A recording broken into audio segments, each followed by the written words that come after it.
स्वागत है मेरे प्यारे साथियों हमारे YouTube चैनल अवेयर 24 में। और आज हम चर्चा करने वाले हैं आपका जो बाल विकास का नेक्स्ट टॉपिक था जिसका नाम है बाल्यावस्था। तो मेरे प्यारे साथियों, हमने पिछले वीडियो में देखा था शैशवावस्था को। शैशवावस्था आपकी किस प्रकार से बनती है और वहाँ पर कौन कौन से मनोवैज्ञानिक आए थे, किस मनोवैज्ञानिक ने कौन कौन सी परिभाषा दी थी। तो हम आज बाल्यावस्था को पढ़ेंगे और इस पर विधिवत तरीके से हम अध्ययन भी करेंगे मेरे प्यारे साथियों। और संपूर्ण बाल्यावस्था को हम विधिवत तरीके से पढ़ेंगे और इसके बारे में जो आपके क्वेश्चंस आए हैं या इससे रिलेटिव जो आपके क्वेश्चंस आए हैं उनको भी हम देखेंगे। तो मेरे प्यारे साथियों, हम चर्चा करते हैं आपके अगले जो आपका टॉपिक है जिसका नाम है बाल्यावस्था। तो बाल्यावस्था में क्या क्या होता है, बच्चे की जो आयु होती है वो कितने वर्ष होती है तथा किस मनोवैज्ञानिक ने किस प्रकार से परिभाषा दी थी उसको भी हम देखेंगे। तो मेरे प्यारे साथियों, मैं प्रदीप शर्मा, स्टार्ट करते हैं क्लास को हम। तो आगे बढ़ते हैं। तो सबसे पहले यहाँ पर आपका जो टॉपिक है वो है बाल्यावस्था। तो यहाँ पर बाल्यावस्था में क्या क्या होता है, सबसे पहली बात आती है कि बाल्यावस्था की एज क्या होती है। आप लोगों ने पढ़ा होगा 6 से लेकर 12 वर्ष तक इसकी अवस्था होती है, लेकिन यहाँ पर हम स्टार्ट करते हैं। कुछ मनोवैज्ञानिकों ने 5 से भी माना है, लेकिन कुछ मनोवैज्ञानिकों ने 6 से भी माना है। तो हम मानेंगे 6 से जो 12 साल तक का समय काल है, या कह सकते हैं 12 साल तक का जो समय पीरियड होता है वो आपका किस में आएगा, तो बाल्यावस्था में। तो मेरे प्यारे साथियों, हम स्टार्ट करते हैं। सबसे पहला बिंदु इसका देखते हैं कि जो बाल्यावस्था होती है उसमें क्या होता है। तो बाल्यावस्था 5 से 6 वर्ष की होती है। जो स्टार्टिंग पॉइंट होता है आपका कि बाल्यावस्था स्टार्टिंग कब से मानी जाती है, 6 वर्ष से। तो यहाँ पर हम कह सकते हैं कि आपकी प्रारंभिक पढ़ने की जो आयु है, या कह सकते हैं कि विद्यालय की प्रारंभिक अवस्था किसे कहा जाता है। तो ये मोस्ट इम्पोर्टेंट क्वेश्चन है आपका। तो बाल्यावस्था को कहा जाता है क्योंकि 5 और 6 वर्ष की अवस्था में ही हम विद्यालय में क्या करते हैं, प्रवेश करते हैं। इसके बाद यहाँ पर 5 वर्ष का अंत और 6 वर्ष का प्रारंभ होता है, वही आपकी क्या कहलाती है, बाल्यावस्था कहलाती है। लेकिन हम इसके देखेंगे कि इसका अंत कहाँ पे होता है। तो 12 से 13 वर्ष के बीच में 12 वर्ष होता है तो यहाँ पर अंत होता है, लेकिन 13 वर्ष जो होता है अगली अवस्था का प्रारंभिक काल भी माना जाता है। तो यहाँ पर ये तो थी इसकी समय सीमा की बात थी कि आपकी समय सीमा क्या होती है। तो 6 से लेके 12 या कह सकते हैं 5 से लेके 13 वर्ष भी मानी जाती है। तो आपको जो ऑप्शन दिखेगा उसके अकॉर्डिंग आप आंसर लगा सकते हो, क्योंकि 13 वर्ष से आपकी किशोरावस्था स्टार्ट हो जाती है। क्योंकि यहाँ पे 13 वर्ष में आपका 13 आता है। 13 का मतलब पीछे टीन आएगा, और 19 पे जब ख़त्म हो गया तो उसके पीछे भी टीन आएगा, इसलिए उसको टीन एज की अवस्था भी कहते हैं, जो हम अगले वीडियो में उसको देखने वाले हैं। तो मेरे प्यारे साथियों, यहाँ पर देखते हैं कि इसके उपनाम क्या क्या होते हैं। बाल्यावस्था के बहुत सारे उपनाम हैं। तो देखते हैं इसके जो उपनाम हैं। सबसे पहले हम बात करेंगे वैचारिक क्रिया की अवस्था। वैचारिक क्रिया का मतलब होता है कि विचार विमर्श करने की जो प्रक्रिया होती है, या अपने मन में जो चिंतन करने की अवस्था है, तो उस पर जब विचार करेंगे तो विचार करने के माध्यम से जो आपकी अंतर्निहित क्रिया होती है उसको ही हम क्या कहते हैं, वैचारिक क्रिया कहते हैं। दूसरा, आरंभिक विद्यालय की आयु। ये मोस्ट इंपोर्टेंट है, आप इसको नोट कर सकते हो, क्योंकि ये क्वेश्चन कई बार आपका पूछ लिया गया है कि विद्यालय की प्रारंभिक अवस्था किसे कहते हैं। तो आपकी बाल्यावस्था को कहते हैं। अगला बिंदु दिया है मूर्त संक्रियात्मक अवस्था। मूर्त संक्रियात्मक अवस्था जीन पियाजे के अनुसार जब हम पढ़ेंगे, मतलब यहाँ पर क्या होता है, चिंतन जो होता है मूर्त होता है। आप जो भी चीज़ देखोगे मूर्त देखोगे, मतलब जो चीज़ दिख रही है उस पर ही क्या करेंगे, हम अध्ययन करेंगे। अगला बिंदु आता है जीवन का अनोखा काल। एक व्यक्ति आता है, कॉलन ब्रुश नाम सुना होगा आपने, वो बाल्यावस्था को कहेगा जीवन का एक अनोखा काल है, बहुत ही अच्छा काल होता है। वो कौन सा काल होता है, जीवन का अनोखा काल, या खेल की आयु भी कहते हैं। अगला होता है निर्माणकारी अवस्था, मतलब बच्चा यहाँ से अपना निर्माण करना सीख जाता है। बच्चे में यहाँ से वृद्धि और विकास की जो दर होती है वो बढ़ने लगती है। तो यहाँ पर क्या होता है, उसके जो शरीर में वृद्धि होने लगती है, मतलब उसकी जो बॉडी होती है उसका निर्माण होने लगता है। तो निर्माणकारी अवस्था भी होती है। लेकिन तार्किक चिंतन की भी अवस्था होती है। तार्किक चिंतन का मतलब होता है वो तर्क करने लगता है। तर्क करने का मतलब होता है झूठ बोलने लगता है घर वालों को। जब भी कहीं जाता है तो घर वालों से बोलेगा कि मैं विद्यालय जा रहा हूँ, लेकिन जब वो मिलेगा घर वालों को तो क्रिकेट ग्राउंड या कह सकते हैं कि कहीं मैदान में खेलता हुआ मिलता है, मतलब विद्यालय के बहाने वो कहाँ जाता है मैच खेलने के लिए। तो वहाँ पर क्या करेगा, जब भी वो मैच खेल कर आएगा तो घर वाले समझ जाएंगे, क्योंकि जब उसके जूतों पर धूल लग जाएगी या जूते गंदे हो जाएंगे, कपड़े गंदे हो जाएंगे, तो वहाँ पर वो बच्चा क्या होता है, उसने तर्क तो की लेकिन उसमें वितर्क नहीं कर पाया, उसको पूर्णतः सेटिस्फाई नहीं कर पाया। तो वितर्क जब करेगा तो वो आपका किशोरावस्था में करेगा। यहाँ पे सिर्फ तर्क कर सकता है, घर वालों को सिर्फ झूठ बोल सकता है, लेकिन उसकी झूठ पकड़ी जाती है। हुआ क्लियर मेरे प्यारे साथियों। अगला यहाँ पर है मूर्त चिंतन की अवस्था। मूर्त चिंतन मतलब आप लोग जो देख रहे हो, उस पर जो अध्ययन कर रहे हो, उसे हम कहते हैं मूर्त चिंतन, जो हम जीन पियाजे के अनुसार संज्ञानात्मक विकास के ऊपर जब चर्चा करेंगे तो इसको विधिवत तरीके से देखेंगे मेरे प्यारे साथियों। अगला आता है स्फूर्ति की अवस्था। मतलब यहाँ पर जो स्फूर्ति की अवस्था, ये भी आपका मोस्ट इंपॉर्टेंट है, पूछ लिया है, जो आपका टेट परीक्षा या रीट में भी आपका ये आ चुका है कि स्फूर्ति की अवस्था किसे कहा जाता है। लोग बोलते हैं कि किशोरावस्था को, नहीं, स्फूर्ति की अवस्था होती है आपकी बाल्यावस्था। अगला बिंदु है गंदी अवस्था। क्या होती है, ये आपकी गंदी अवस्था होती है। मतलब यहाँ पर बच्चे क्या होते हैं कि बहुत सारी ऐसी प्रतिक्रियाएं करते हैं जो क्या होती हैं, गंदी होती हैं, तो इस अवस्था को क्या कहते हैं अपन, गंदी अवस्था। अगला बिंदु है, मोस्ट इम्पोर्टेंट है, खेल की अवस्था। तो यहाँ पर इसे खेल की अवस्था भी कहा जाता है, क्योंकि बच्चा यहाँ पर क्या है, खेल में ज़्यादा रुचि रखते हैं और यहाँ पर एक समूह बनाकर खेलने लगते हैं और आपस में क्या हो जाता है, उनमें विरोध भी होता है। जब दोनों की टीमें आमने सामने रहेंगी तो दोनों में विरोध होगा, इसलिए इसे प्रतिद्वंदात्मक काल भी कहा जाता है। प्रतिद्वंदात्मक का मतलब होता है एक दूसरे के विरोधी। जब मैच खेलने जाएंगे तो ये बताओ, दो टीमें होती हैं तो दोनों आपस में क्या होती हैं, एक दूसरे के विरोध में खेलती हैं, तो यहाँ पर इसे प्रतिद्वंदात्मक काल या खेल की अवस्था भी कहा जाता है। ठीक है। इसके बाद यहाँ पर चहुमुखी विकास। मतलब अब बच्चे का क्या होगा, चौतरफा विकास होगा, हर क्षेत्र की उसको जानकारी होगी, तो यहाँ पर प्रत्येक क्षेत्र में वो ज्ञान अर्जन करने की कोशिश करता है, इसलिए कह सकते हैं कि उसका चहुमुखी विकास भी होता है। अब यहाँ पर बात करते हैं कि जो बाल्यावस्था होती है उसमें हम एक समूह बनाते हैं, जिसकी गांव की भाषा में बोलते हैं गैंग। तो गांव की भाषा में जिसको आप गैंग बोलते हो, तो वहाँ पर क्या होता है, नेता बोलते हैं। मतलब नेता बनने की जो भावना होती है हमारे सहृदय में, तो वहाँ पर कब होती है, तो वो बाल्यावस्था में होती है। तो हम कह सकते हैं कि गैंग बनाकर नेता बनने की अवस्था भी किसको कहा जाता है, आपकी बाल्यावस्था को। तो यहाँ पर जो अगला बिंदु दिया हुआ है कि बाल्यावस्था को गैंग एज कहा जाता है। गैंग एज समझते हो, वही आपकी समूह बनाकर लोगों को इकट्ठा कर कर, दोस्तों को इकट्ठा कर कर हम क्या बनाते हैं, गैंग तैयार करते हैं, एक समूह तैयार करते हैं, एक मित्र मंडली तैयार करते हैं। तो यहाँ पर जब आप समूह बना लेते हो तो इसी उम्र में नेता बनने की, या कह सकते हैं इसी उम्र में नेता बनने की भी क्या होती है, आपकी बहुत इच्छा होती है। तो आप लोग नेता बनने की इच्छा किस अवस्था में रखते हो, तो वो बाल्यावस्था में। हुआ क्लियर। इसके बाद हम देखेंगे तो यहाँ पर आता है बाल्यावस्था से संबंधित महत्वपूर्ण जो कथन थे, तो किस किस के अनुसार कौन सा कथन। तो पहला व्यक्ति आता है कॉल एंड ब्रुस। तो अब देखना, कॉल एंड ब्रुस ने क्या कहा था, जीवन का अनोखा काल। तो जीवन का अनोखा काल आप लोगों को याद करना है। कैसे करना है आप लोगों को याद, तो देखना एक ट्रिक के माध्यम से आपको सारे जितने भी मनोवैज्ञानिक हैं उनके कथन आपको याद हो जाएंगे। अनोखा कब लगेगा, जब किसी का कॉल आएगा। और कॉल आएगा तो हम ये बताओ, सुबह ही सुबह कॉल आ गया तो हम ब्रश करके जाएंगे। जब ब्रश करके जाओगे तो आपको जो आपका समय है, या कह सकते हैं जो आप लोग मिलने जा रहे हो, तो वहाँ पर जब ब्रश करके जाएंगे तो वो क्या लगेगा, आपको अनोखा लगेगा। तो कह सकते हैं जब किसी का कॉल आया तो हमने ब्रश किया और ब्रश करने के बाद हमको क्या लगा, अच्छा लगा। तो इसीलिए इसको क्या कहते हैं अपन, अनोखा काल कहते हैं। हुआ क्लियर। अगला व्यक्ति आता है जे.एस. रॉस। क्या नाम था इसका, जे.एस. रॉस। रॉस का मतलब होता है रोष। एकदम अपन रोष में आते हैं, जोश में आते हैं। तो ये बताओ जोश में व्यक्ति क्या बोलता है, झूठ। झूठ बोलेगा तो छदम। छदम परिपक्वता की अवस्था, मतलब झूठ बोलने की अवस्था किसको कहते हैं अपन, बाल्यावस्था को। ऐसा किसने कहा था, आपका रॉस ने कहा था। तो रॉस में मतलब जोश। जोश में व्यक्ति हमेशा क्या बोलता है, झूठ बोलता है। तो झूठ बोलेगा तो हम कह सकते हैं बाल्यावस्था। छदम परिपक्वता की अवस्था भी होती है। हुआ क्लियर।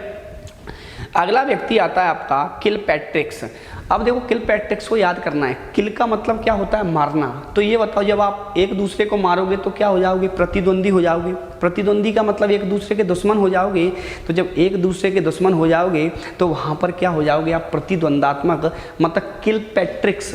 तो बाल्यावस्था को प्रतिद्वंदात्मक अवस्था कहा जाता है। मतलब किल का मतलब सामने वाले को मार देना, और सामने वाले को मार दिया तो वो आपका दुश्मन हो गया। इसलिए किलपैट्रिक्स ने कहा था कि बाल्यावस्था आपकी प्रतिद्वंदात्मक अवस्था है। हुआ क्लियर?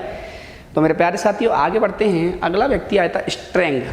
स्ट्रेंग ने कहा था शायद ही ऐसा कोई बच्चा होगा जिसे 10 साल की अवस्था में खेल के बारे में नहीं पता हो। बिल्कुल सही है, क्योंकि खेल की अवस्था होने के कारण हर बच्चे को खेल के बारे में नॉलेज होती है।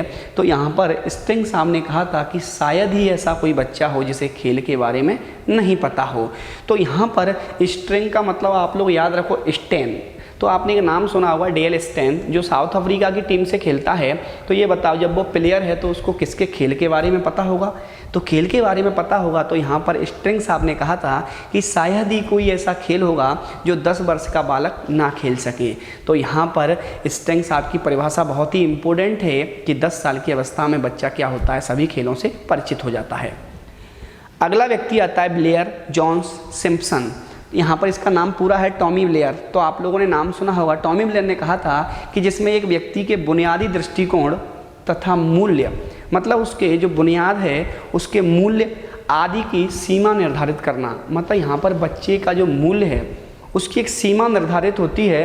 तो सीमा निर्धारित कब होगी? तो यहाँ पर जब आप लोग टॉमी ब्लेयर से मिलोगे तो वो क्या कर देगा, आपकी सीमा निर्धारित कर देगा। क्योंकि टॉमी ब्लेयर हॉलीवुड का व्यक्ति है, हॉलीवुड का व्यक्ति है, तो बोल देगा आप लोग सिर्फ हॉलीवुड में काम करोगे, बॉलीवुड में नहीं। तो उसकी सीमा कहाँ तक है? हॉलीवुड तक है। तो हम कह सकते हैं सीमा निर्धारित करने की जो अवस्था है वो आपकी बाल्यावस्था है। ऐसा किसने कहा था? टॉमी ब्लेयर ने कहा था।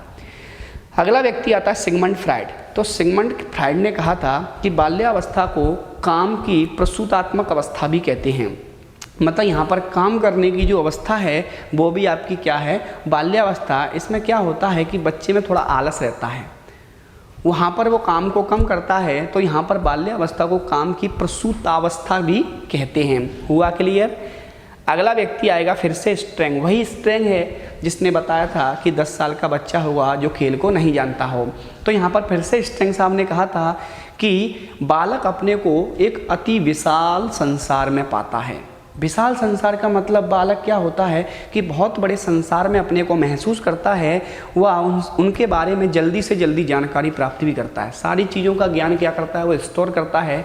तो ऐसा भी किसने कहा था? आपका स्ट्रेंग साहब ने कहा था। हुआ क्लियर? आप लोगों की इसमें इंपॉर्टेंट है कॉलन ब्रूस, रॉस, किलपैट्रिक्स। ऊपर की तीनों ही वेरी वेरी इंपॉर्टेंट है। आप लोग इनको बहुत अच्छे से पढ़िएगा क्योंकि बहुत सारी परीक्षा में आपको सेम टू सेम परिभाषा मिल जाएगी। इसके बाद हम देखते हैं आगे कि बाल्यावस्था की विशेषताएं क्या क्या हैं। तो जो बाल्यावस्था की विशेषताएं होती हैं तो यहाँ पर देखना बाल्यावस्था में संबंध सीमित सीख जाता है। मतलब यहाँ पर जो रिलेशनशिप है वो क्या होती है? एक सीमित अवस्था तक होती है। इसके बाद दूसरा जो पॉइंट है, जैसे हमने शैशवावस्था में देखा था कि सामाजिकता और नैतिकता का अभाव था, लेकिन यहाँ पर सामाजिकता और नैतिकता में क्या होती है? वृद्धि होती है। क्यों होती है? क्योंकि यहाँ पर जो बच्चा होता है वो सामाजिक दृष्टिकोण से तथा नैतिकता की दृष्टि से अपने को बहुत तेज़ी से आगे ले जाता है। जैसे समाज में भ्रमण करता है, समाज में सहपाठी बनाता है, समाज में उसका व्यवहार बढ़ता है। तो सामाजिकता और नैतिकता क्या होती है? इसमें तेज़ी से बढ़ती है। अगला बिंदु है रचनात्मक कार्य करना सीख जाता है। रचनात्मक कार्य का मतलब होता है कि यहाँ पर रचना करके या किसी भी चीज़ को देख करके जब वो रचना करता है तो रचनात्मक कार्यों को वो सीख जाता है। अगला बिंदु है संग्रहण या प्रवृत्ति विकसित होती है। मतलब यहाँ पर संग्रहण, तो यहाँ पर सभी चीज़ों को इकट्ठा करना। जैसे आप लोगों ने देखा होगा कि जब हम बाल्यावस्था में थे तो हम बैट बॉल से खेलते थे तो पिताजी क्या एक बैट लेके आ गए, दूसरे दिन बोले चाचा जी, तो दूसरे दिन चाचा जी बैट लेके आ गए, बोलता है मेरे ही सारे बैट हैं, तुमको मैं नहीं दूंगा। तो जो इकट्ठा करने की प्रवृत्ति पाई जाती है वो किस में पाई जाती है? आपकी बाल्यावस्था में पाई जाती है। हुआ क्लियर? इसके बाद देखना मौन ऊर्जा सुप्त रहती है। इसमें मौन ऊर्जा जो होती है, मौन ऊर्जा समझते हो? यहाँ पर मौन पठन जब पढ़ेंगे तो उसके बारे में चर्चा करेंगे। मौन का मतलब होता है मन ही मन में पढ़ना। तो मन ही मन में जब बच्चा पढ़ता है तो उसे हम कहते हैं मौन पठन। जो आपका द्रुत पठन भी होगा, इसमें एक ऐच्छिक पठन भी होगा, उसके ऊपर भी हम चर्चा करेंगे। तो यहाँ पर मन ही मन में अध्ययन करने की ऊर्जा उसकी क्या रहती है? थोड़ी धीमी रहती है, सुप्त रहती है, क्योंकि यहाँ पर बच्चा क्या है, बोल बोल कर अध्ययन करता है, हर चीज़ को बोल बोल कर क्या है, ग्रहण करता है, तो यहाँ पर मौन अवस्था उसकी सुप्त पड़ जाती है। इसके बाद हम देखेंगे कि जो आपकी शैशवावस्था, बाल्यावस्था में जो आपके बच्चे के जो एक बोल सकते हैं कि बॉडी लैंग्वेज क्या होती है, तो यहाँ पर एक चित्र के माध्यम से शैशवावस्था होती है, ये आपकी बाल्यावस्था, और ये क्या होती है, आपकी किशोरावस्था होती है। हुआ क्लियर? इसके बाद हम देखते हैं तो यहाँ पर अगला बिंदु आता है कि अभिरुचि परिवर्तन, मतलब रुचि, इंटरेस्ट, कि आपका परिवर्तन कैसे होगा। जैसे मान लो आपसे बोल दिया जाए क्रिकेट अच्छा खेलते हो, दूसरे दिन बोल दिया फुटबॉल अच्छा खेलते हो, तो हम एक चीज़ से दूसरे चीज़ में जब इंटरेस्ट लेने लगते हैं तो रुचियों में परिवर्तन होने लगता है, और जब रुचियों में परिवर्तन होने लगेगा तो उसे हम क्या कहेंगे, अभिरुचि परिवर्तन की अवस्था। तो बाल्यावस्था में किस प्रकार से है, तो पहला होता है समूह भावना का विकास। इसमें क्या होता है, अभिरुचि, मतलब इंटरेस्ट कब आएगा, जब आपका समूह होगा, तो समूह बनाने की जो भावना होती है उसका क्या होता है, विकास होता है। अब इसमें क्या होगा, भाई बहन में झगड़े भी होते हैं, तो बाल्यावस्था में भाई बहन में क्या होंगे, आपके झगड़े होंगे। निरुद्देश्य, बिना उद्देश्य के भटकने की प्रवृत्ति पाई जाती है। ये आपका कई परीक्षाओं में आ चुका है कि बिना किसी काम के बच्चा इधर उधर टहलता है। ये किस अवस्था का, मतलब किस अवस्था में होता है, तो बाल्यावस्था में, क्योंकि यहाँ पर बच्चा क्या होता है, बिना काम के, जैसे मान लो आप उसके साथ क्रिकेट खेलने चले गए तो वो शाम तक घर आता है, क्रिकेट 2 घंटे का काम था उसका हो गया, लेकिन वो इधर बैठेगा फिर उधर बैठेगा, तो यहाँ पर बिना किसी काम के वो अपना टाइम वेस्ट करता है, इसलिए इसको कहते हैं निरुद्देश्य भटकने की अवस्था। इसके बाद इसमें होता है आत्मनिर्भरता का होना, बच्चे में यहाँ पे कॉन्फिडेंस भी आ जाता है, क्योंकि शैशवावस्था में कॉन्फिडेंस नहीं रहता है, क्योंकि वहाँ ज्ञानेंद्रियाँ काम करती हैं, यहाँ पे अपना मस्तिष्क पूर्णतः काम करने लगता है, तो यहाँ पर आत्मविश्वास का होना। उसके बाद चहुमुखी विकास होना, क्या होता है, आपका बहिर्मुखी व्यक्तित्व का विकास होता है। तो जो आपका चहुमुखी व्यक्तित्व का मतलब होता है पर्सनैलिटी, तो जब पर्सनैलिटी डेवलपमेंट आपका होता है तो आपने सुना होगा जो व्यक्तित्व होता है वो भी 2 प्रकार का होता है, एक अंतर्मुखी होता है और एक बाह्यमुखी होता है। अंतर्मुखी का मतलब होता है आपको ज्ञान है, ज्ञान के माध्यम से आप लोगों को व्यक्तित्व को जाना जाता है, वो अंतर्मुखी होता है। लेकिन एक मुखौटा या कह सकते हैं चेहरे के फेस को देखकर आपकी पर्सनालिटी को आंका जाता है, तो वो क्या कहलाता है, आपका बहिर्मुखी व्यक्तित्व कहलाता है। जैसा एक व्यक्ति आएगा जुंग युंग टुंग, उसका नाम ही ऐसा है, उसके अनुसार 3 होते हैं, तो उन तीनों को भी हम पढ़ेंगे जब व्यक्तित्व आपका आएगा। हुआ क्लियर?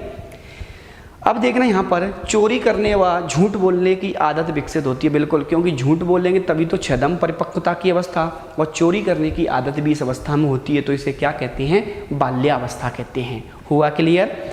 इसके बाद होता है सामूहिक खेलों में रुचि, मतलब समूह बनाकर जब खेलते हैं, ऐसा नहीं कि अकेले अकेले खेलना। जैसे हम लोग क्या है कि घर में अकेले खेलें तो उसमें हमको इंटरेस्ट नहीं आता, रुचि कब आएगी, जब समूह बनेगा, तो समूह बनाकर खेलेंगे या टीम बनाकर खेलेंगे तो वहाँ पे इंटरेस्ट भी आएगा। तो सामूहिक खेलों में भी क्या रहती है, रुचि रहती है। इसके बाद यहाँ पे दिया संवेग का दमन एवं प्रदर्शन, जो भाव है उनका दमन करना। जैसे भाव आपके अंदर आया कि यहाँ पर ये चीज़ तो अच्छी लेना है, तो वहाँ पर क्या है, बोला ठीक है पैसे नहीं है मेरे पास, तो वो क्या करेगा, उस चीज़ का दमन कर देगा। तो यहाँ पर उसका दमन भी करेगा, उसका प्रदर्शन भी करेगा। प्रदर्शन का मतलब चीज़ों को दिखाएगा भी, रोएगा भी, गाएगा भी, तो यहाँ पर चीज़ों को दमन करके प्रदर्शित भी करता है। हुआ क्लियर? अगला पॉइंट आता है जिज्ञासा की प्रबलता, जानने की इच्छा यहाँ पर प्रबल होती है, हर चीज़ को जानने की इच्छा। जैसे पिताजी के साथ गए मेले में, तो आप लोग पिताजी के साथ जब जाते हो तो वहाँ पर क्या होता है कि पिताजी ये चीज़ क्या है, ये चीज़ क्या है, ये जो आपका मतलब गेम चल रहा है ये कौन सा गेम है, यहाँ पर ये जादूगर चल रहा है ये कौन सा गेम है, हर चीज़ को जानने की अवस्था होती है, इसलिए जिज्ञासा की अवस्था भी इसको कहते हैं। इसके बाद आता है वास्तविक जगत की अवस्था। क्या होती है, वास्तविक जगत की अवस्था, मतलब यहाँ पर वास्तविकता जो रियलिटी होती है, तो रियलिटी यहाँ पर क्या होती है, आपके संबंध स्थापित करती है, या रियलिटी से संबंधित आप लोग सीखते हो कि ये चीज़ है तो उसको जानना है, जो चीज़ काल्पनिक है उसको नहीं जानना है। तो यहाँ पर वास्तविकता पर भी निर्भर रहती है। रुचि कब आएगी, जब आप वास्तविकता में काम करोगे। अब आपने सोच लिया कि मैं तो खुद ही एवी डिविलियर्स हूँ या खुद ही विराट कोहली हूँ, तो वो आपके लिए अभी काल्पनिक है, लेकिन आप लोग वास्तविक, मतलब मैं ही हूँ जो भी हूँ, तो यहाँ पर वास्तविक जब रुचि रहेगी तो वास्तविकता में क्या रहेगा, आपका संबंध रहेगा। तो यहाँ पर कह सकते हैं वास्तविक जगत में भी संबंधित। इसके बाद देखेंगे शारीरिक विकास क्या होता है, तो यहाँ पर जो शारीरिक विकास होगा तो बच्चे का मोस्ट इम्पोर्टेंट है, यहाँ से बहुत सारे प्रश्न बनते हैं आपके, शारीरिक विकास किस प्रकार से होता है। तो देखना यहाँ पर जो शारीरिक विकास होगा उसमें सबसे पहले 12 वर्ष में बालक और बालिका, तो यहाँ पर 12 वर्ष में और 6 वर्ष में। तो सबसे पहले देखते हैं आरंभ या प्रारंभ में, तो बालक जो होता है वो 108 सेंटीमीटर का होता है और जो बालिका होती है वो होती है 107 सेंटीमीटर। ये नोट कर लेना आप लोग, मोस्ट इम्पोर्टेंट भी है क्योंकि आप लोगों को याद करना है कि जो बच्चा होता है वो यहाँ पर 108 सेंटीमीटर का कब, जब 6 साल का होगा वो। लेकिन जब उसकी उम्र बढ़ती जाएगी तो यहाँ पे जब बाल्यावस्था का अंत होता है, किशोरावस्था स्टार्ट होती है, तो उस टाइम पे जो बच्चे का मतलब शारीरिक विकास होता है उसकी हाइट होती है आपके बालक की कितनी होती है 138 सेंटीमीटर और बालिका की क्या होती है 139 सेंटीमीटर। तो बाल्यावस्था में लड़की में वृद्धि ज़्यादा होती है, लड़के में कम होती है, लेकिन किशोरावस्था में आने के बाद लड़की की वृद्धि में कमी आती है और लड़के की वृद्धि में क्या होती है, मतलब लड़के में क्या होती जाती है, वृद्धि होती जाती है। हुआ क्लियर। तो यहाँ पर जो आपके अंत आपको याद करना है क्योंकि बालक में 138 सेंटीमीटर ऊंचाई होती है, ठीक है, बालिका की कितनी होती है आपकी 139 सेंटीमीटर। हुआ क्लियर। ये आपके बने हुए हैं 2 टेडी बियर, उसमें बालक है इसमें बालिका है, तो वो देखो 138 सेंटीमीटर का आपको लग भी रहा होगा और 139.2 सेंटीमीटर की ये बालिका भी आपको लग रही होगी। हुआ क्लियर जी मेरे प्यारे साथियों। तो आपको चित्रात्मक विधि के माध्यम से भी यहाँ पे आपको अध्ययन कराया जा रहा है। तो आशा करता हूँ कि यहाँ तक आपका कंप्लीट हो गया होगा। चर्चा को आगे बढ़ाते हैं। इसके बाद देखना आपका दिया हुआ है हृदय की धड़कन। तो ये वाला पॉइंट आपका बहुत इंपॉर्टेंट है। ये सारे ही पॉइंट जितने भी हैं सब एग्जाम में आ चुके हैं, सारे ही पॉइंट आपको पढ़ने हैं और इनको नोट कर लेना आप लोग। आपको पीडीएफ भी मिल जाएगी इसकी, क्योंकि डिस्क्रिप्शन बॉक्स में आपको जितने भी वीडियो हैं उनकी सारी की पीडीएफ भी मिल जाएगी। हुआ क्लियर। चलो अब देखना हृदय की धड़कन, देखो शैशवावस्था का अलग आपका पेयर बना हुआ है, बाल्यावस्था और किशोरावस्था, तीनों को डिवाइड करके हम देखेंगे क्योंकि तीनों का जो अपन कम्युनिकेशन बनाएंगे इसका, तो कम्युनिकेशन जो बनेगा इसका वो किस प्रकार से होगा। तो यहाँ पर देखना जो शैशवावस्था होती है इसमें मांसपेशियों में कितने % की वृद्धि होती है, कितने % मांसपेशियों का विकास होता है। तो 23 से 25%। जैसे ही बाल्या में आएंगे 35% और जैसे ही किशोरा में जाएंगे तो कितना हो जाएगा 65%। इसके बाद धड़कन कितने बार धड़कती है, तो सबसे ज़्यादा बार शैशवावस्था में 140 140। उसके बाद 100 बार कब धड़कती है आपकी, तो बाल्यावस्था में, और 72 बार हमारी धड़क रही है, मतलब किशोरावस्था के बाद कितनी हो जाती है 72 बार। या किशोरावस्था में बच्चे की जो धड़कन होती है वो 72 बार धड़कने लगती है। इसके बाद यहाँ पे हड्डियाँ, तो 270 हड्डियाँ शैशवावस्था में रहती हैं, 350 हड्डियाँ बाल्यावस्था में रहती हैं और 206 हड्डियाँ आपकी कब रहती हैं किशोरा अवस्था में। तो यहाँ पर ये सारी चीज़ें याद करना है। सबसे ज़्यादा हड्डियाँ कब होंगी, तो वो आपकी बाल्यावस्था में, ठीक है। सबसे ज़्यादा धड़कन कब होगी, तो वो आपकी शैशवावस्था में, ठीक है। कितनी बार, तो 140 बार धड़कती है। तो ये सारे ही पॉइंट आपके किसी न किसी परीक्षा में आए हुए हैं। आगे हम बढ़ते हैं और देखते हैं कि यहाँ पर बाल्यावस्था में आगे जो आपका पॉइंट आ रहा है मानसिक विकास। तो यहाँ पर हमको मानसिक विकास करना है, मतलब मेंटलिटी डेवलपमेंट करना है। तो किस प्रकार से करेंगे, तो देखते हैं यहाँ पर जो मेंटलिटी है, तो आप लोग भी देखना इस प्रकार से पढ़ाई करना, तो आपकी मेंटलिटी भी क्या हो जाएगी, डेवलप हो जाएगी। देखो ये बंदा पढ़ रहा है आपका, मतलब ये बाल्यावस्था बालक है, वो क्या आराम से पढ़ रहा है। तो देखना क्या क्या पढ़ रहा है, कैसे पढ़ रहा है, किस उम्र में कितनी वृद्धि होती है, किस उम्र में क्या आपकी मेंटलिटी बनती है। तो यहाँ पर सबसे पहले एक व्यक्ति का नाम आता है क्रो एंड क्रो, ठीक है। तो कौए ने कहा था कि जब बालक 6 वर्ष का होता है तो मानसिक योग्यता पूर्ण विकसित हो जाती है। क्या हो जाती है, मानसिक योग्यता है वो उसमें पूर्ण विकसित हो जाती है। तो यहाँ पर क्रो एंड क्रो ने कहा था कि मैं जब 6 वर्ष का हो जाऊँगा तो मेरी मेंटलिटी क्या हो जाएगी, पूर्णतः विकसित हो जाएगी। इसके बाद देखना 6 वर्ष में बालक में क्या विकास होता है, तो बालक 13-14 तक गिनती सीख जाता है। 13-14 तक क्या सीख जाता है, गिनती। 7 वर्ष में छोटी छोटी घटनाओं का उल्लेख करने लगता है। छोटी छोटी घटना, मान ली जैसे क्लास में कोई घटना घटित हो गई, मान लो कि यहाँ पर जब वो आ रहा है तो एक कुत्ते का क्या उसने देखा कि कुत्ते के साथ क्या हो रही थी, लड़ाई हो रही थी, तो उसके बारे में भी घटना बनाने लगता है। तो वो कब बनाने लगेगा, 7 वर्ष की अवस्था में। 8 वर्ष में क्या होता है, कहानियों का अर्थ बनाने लगता है या कहानियों का अर्थ सीख जाता है, प्रश्न करने लगता है, उसका वर्णन करने लगता है। जब कहानियाँ देखेगा तो उस पर प्रश्न भी करेगा। उसका अर्थ भी ग्रहण करेगा, उसका अर्थ भी निकालेगा और वहाँ पर उसका विवरणात्मक अध्ययन भी करेगा, या कह सकते हैं उसका वर्णन भी करेगा।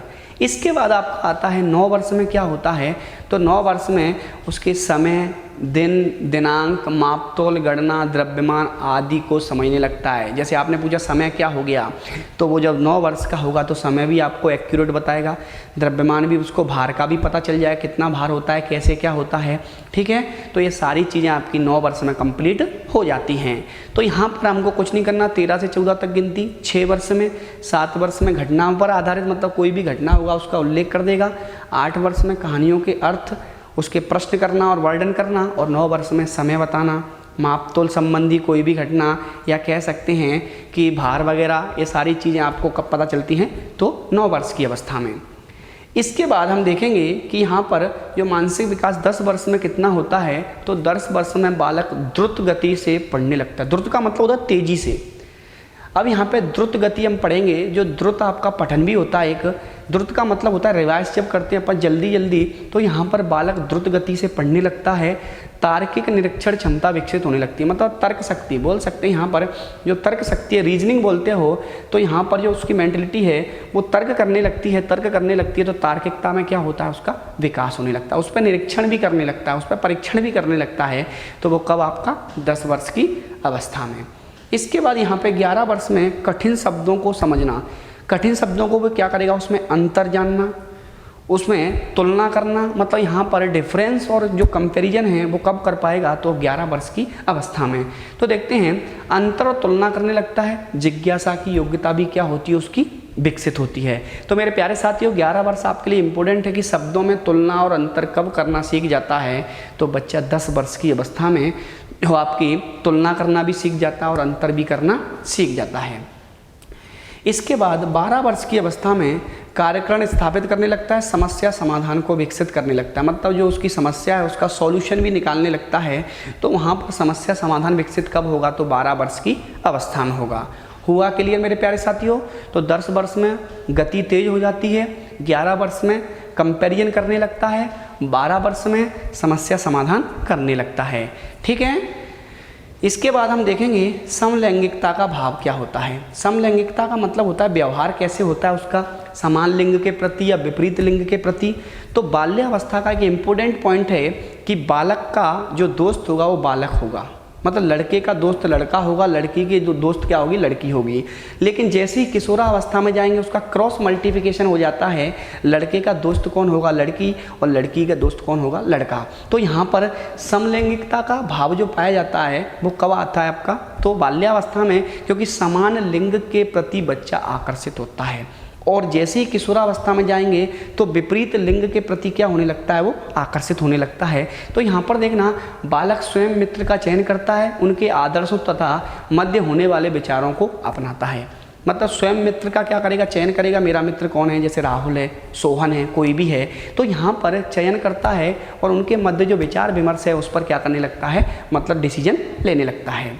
इसके बाद यहाँ पर बालक बालिका प्रशंसा की प्राप्ति हेतु तीव्र इच्छा रखती हैं, क्योंकि यहाँ पर क्या होता है, बच्चा जब अच्छा रिजल्ट पाता है तो वहाँ पर क्या, उसको जब तक प्रशंसा नहीं मिलेगी तो हम कह सकते हैं कि वो सबसे ज़्यादा जो इच्छा रखता है प्रशंसा की, वो बाल्यावस्था में, लेकिन इच्छाएं कम कब होती जाती हैं, किशोरावस्था में। उसको बोल सकते हैं पुनरावलन, क्या बोल सकते हैं अपन, पुनरावलन बोल सकते हैं, रीफोर्समेंट उसको बोलते हैं। तो यहाँ पर कह सकते हैं जो पुनरावलन होता है आपका, मतलब बच्चे को जब तक पुनरावलन नहीं देंगे, माता पिता से उसको सराहना नहीं दी जाएगी, उसकी प्रशंसा नहीं की जाएगी, तब तक वो क्या है, डिमोटिवेट होता है। जैसे उसको सराहना टीचर देता है, उसको मोटिवेट आपके माता पिता करते हैं, तो बच्चा क्या है, पढ़ने में भी उसका मन लगता है और आगे बढ़ता चला जाता है।